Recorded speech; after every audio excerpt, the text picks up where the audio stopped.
This is the art of Kayfabe.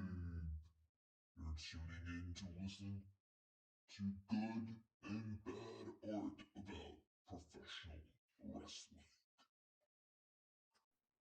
Welcome everybody to the Art of Kayfabe, where we talk about the short topics, or not really, the short conversations about longer topics. In the Art of Kayfabe, we talk about things quite toned down, a little bit more shrinked. You might say we're not like exploring everything, we're not breaking down everything, we're not doing anything like that. The Art of Kayfabe stands for covering pro wrestling's content every week. Well, we're starting off with the first episode of The Art of Kayfabe tonight. We're talking about Monday Night Raw after SummerSlam 2026. What an eventful show that was.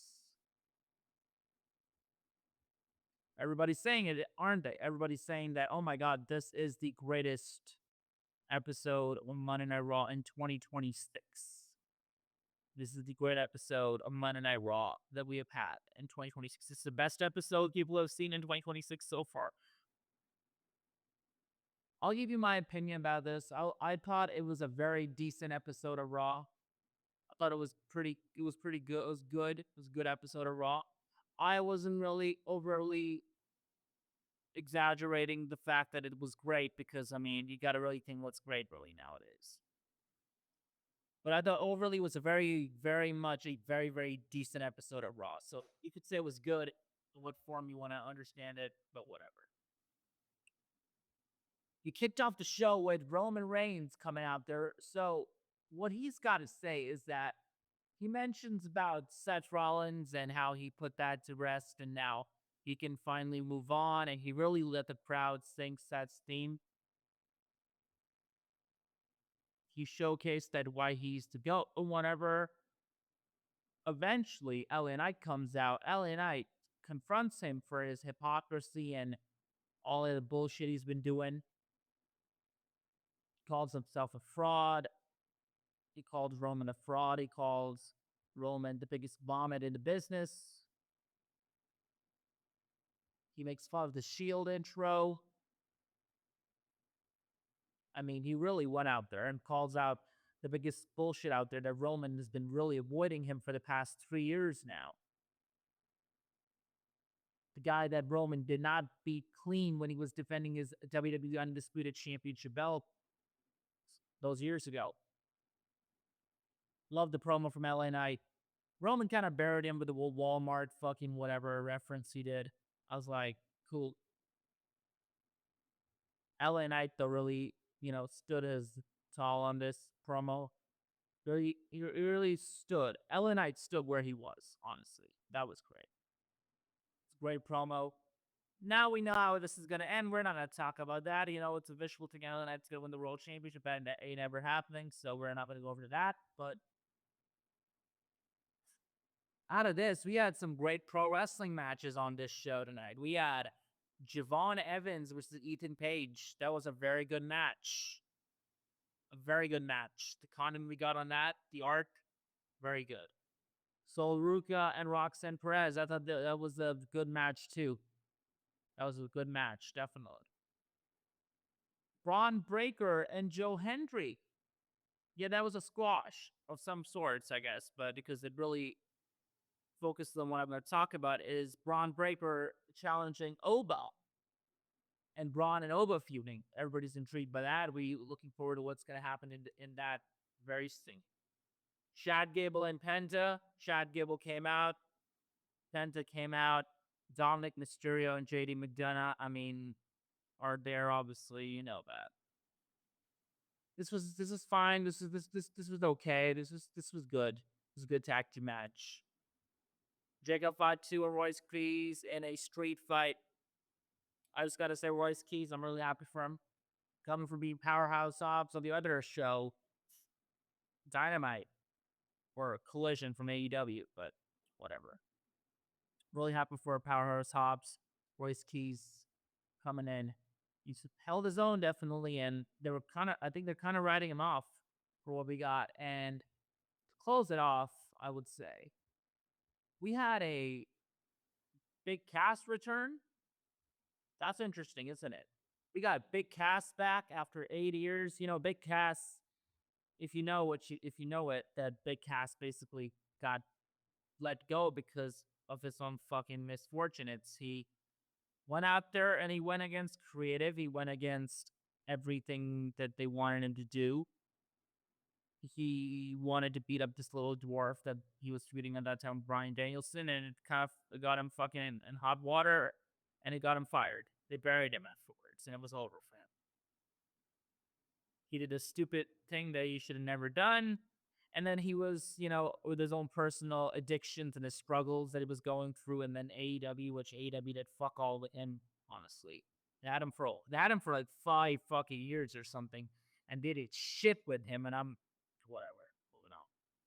Like all the personal struggles that he went through, the addictions and the demons that had to carry through. It's great to see him back. He looks fucking great.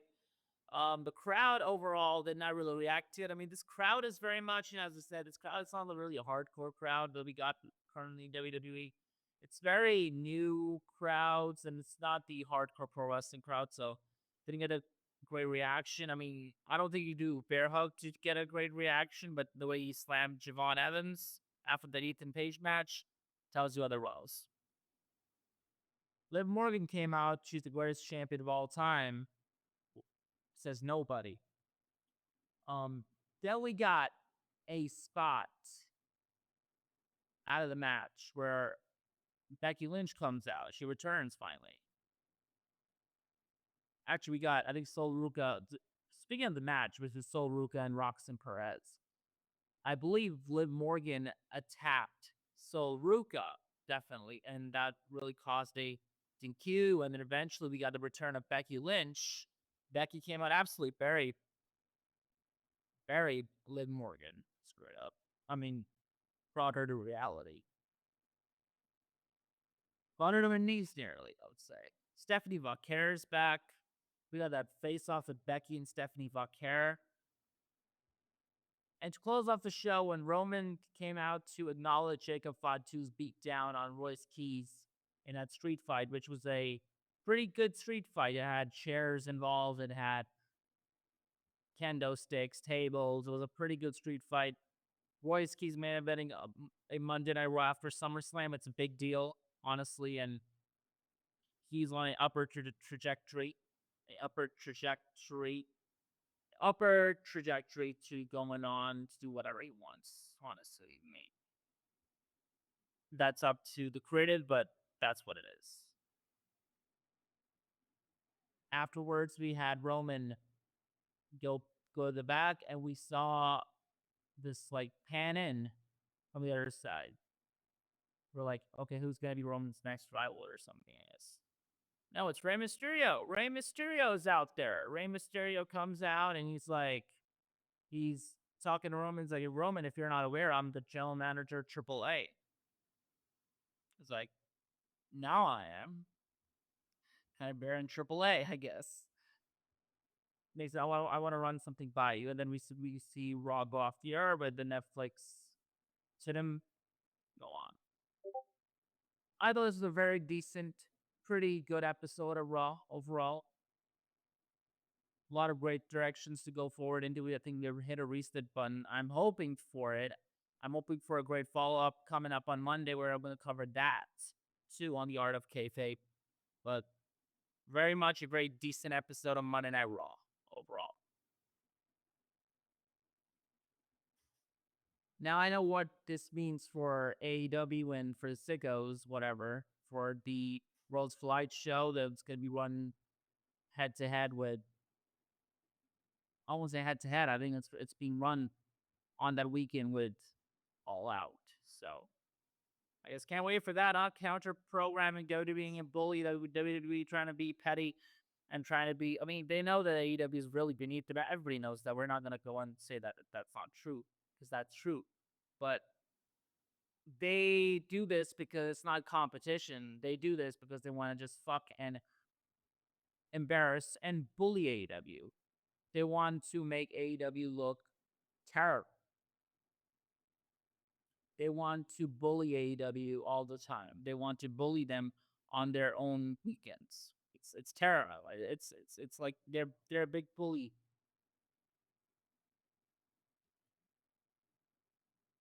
Anyways, that'll be it on the art of kayfabe. Hope you enjoyed this. This is Wrestling with Spades, and we're out.